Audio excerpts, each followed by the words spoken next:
Do you guys want to hear some success stories?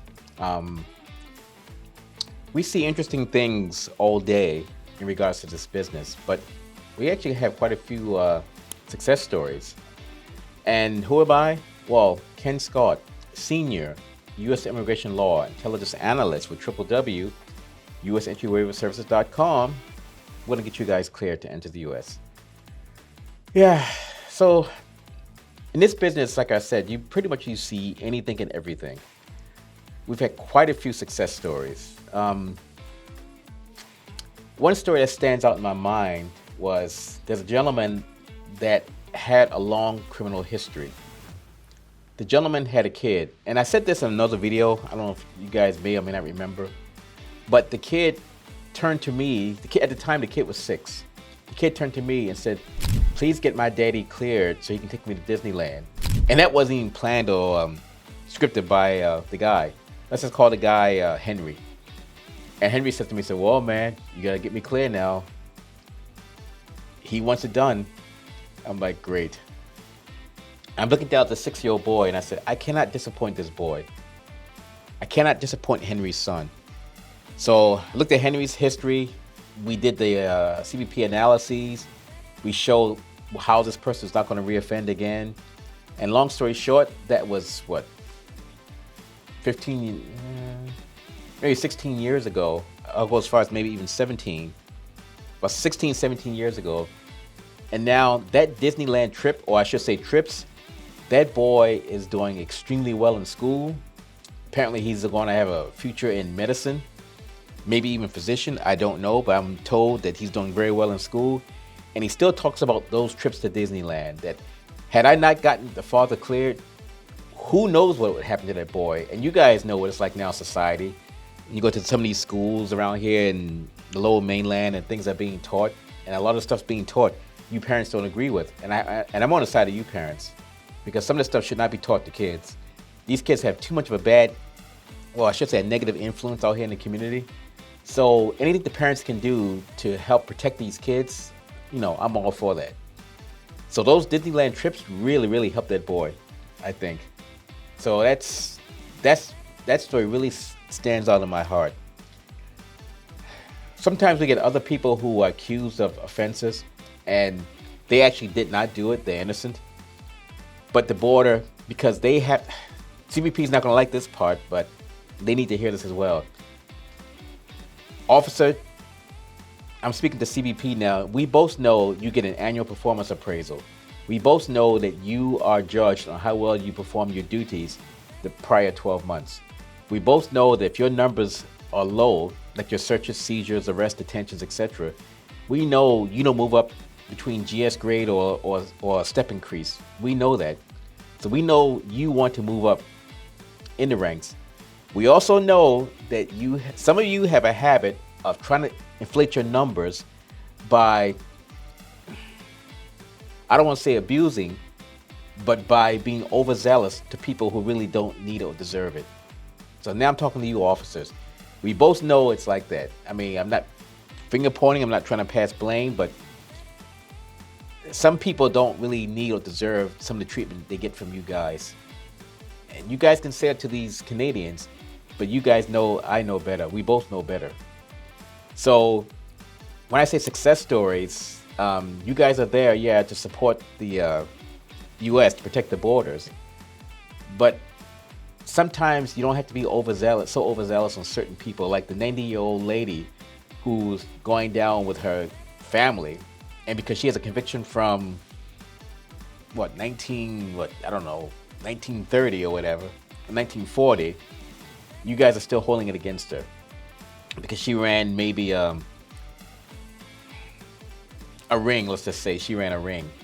You guys are still holding it against her, and that's not really the right thing. So us getting that 90-year-old woman cleared with a waiver, I mean, she's 90 years old. Who knows how much longer she's going to be here?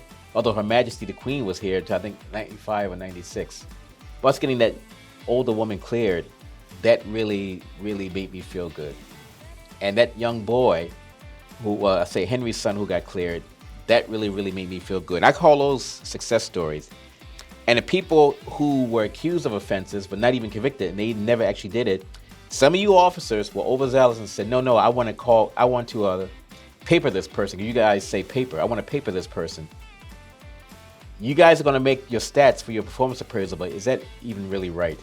And I know you guys are going to say, well, you know what? It's the job, my job. And I get that. But you also got to understand, on the same token, the person who really didn't do it, you guys are trying to get him papered. We're going to get him cleared without needing a waiver. So it works both ways. It's like even exchange of energy. If I thought someone was coming down to the port and it was a threat to the country, I would immediately notify you guys, as I've done that before on a couple of occasions. I said, you guys need to be aware of this individual. And when I say that, someone that has maybe like, they really shouldn't be walking the streets. Like the gentleman here who was mentally ill here in Surrey, and apparently in his high school in, I almost said the city, here in the lower mainland, he got in trouble because he threatened to bring pipe bombs to school. We didn't even want to deal with that guy. So he tried to come here to the officer and say, nope, sorry, we're not helping you. And he kind of found it, but he was across the street. I had a discussion with him on the phone.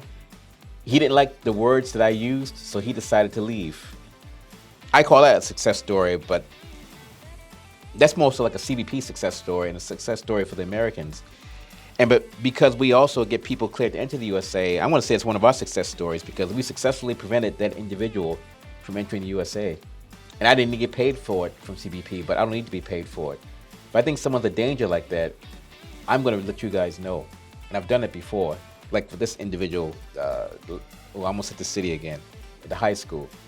So in terms of success stories, it really just depends. Some other people who've been ripped off by discount waiver companies, we've actually successfully gotten them cleared because a lot of these people lost hope.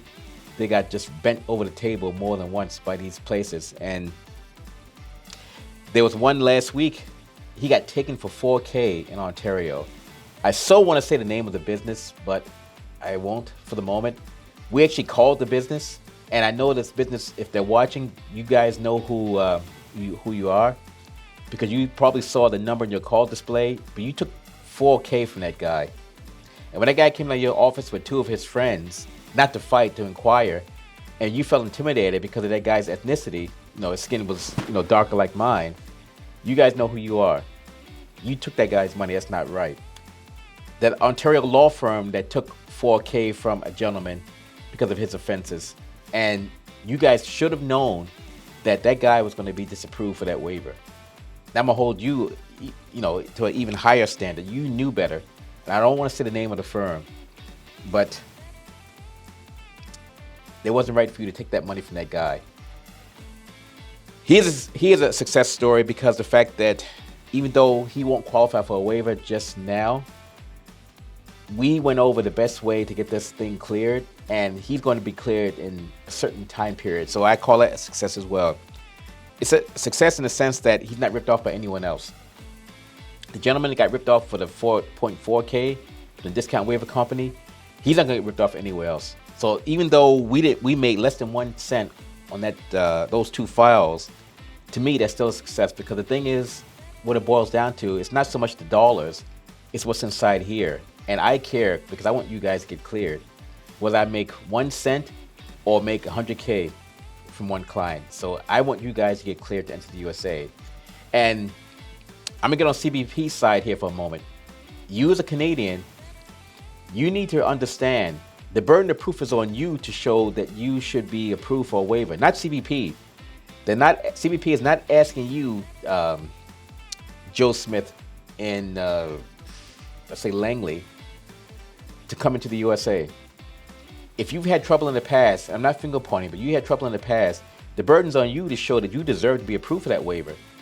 And depending upon what your offense is, the higher it is in the food chain, the more you have to prove yourself. And you not being a U.S. citizen, you have no entitled right to enter the USA. So some of the people here who have that entitlement, they really need to let it go. And to me, I think that's a success story as well, because we got the person cleared anyway, but we also educated the person.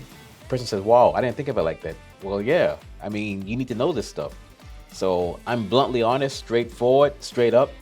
People don't like it. That's their problem, not mine. Another success story, I'll say this quickly. We had a person that came in or what's supposed to come in. And you know what? No, I won't. I'll leave that for the next video. That ties into one for motivation, that particular topic. But think about what you're doing, guys. Think about what you're doing. Think about what you say before you go down to that border. Think about what you say at that port of entry. You really need to be aware of what's going on around you, because being successful for these waivers is not just about filling out these forms or showing why you should be approved.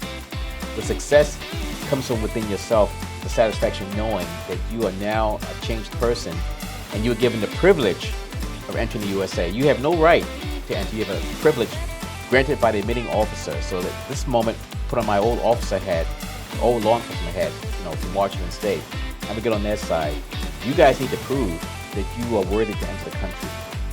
So you can prove that, and these guards are not going to be overzealous. It's an even balance.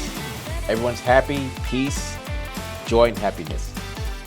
So, Ken Scott, Senior, U.S. Immigration Law Intelligence Analyst at www.usentryWaiverServices.com.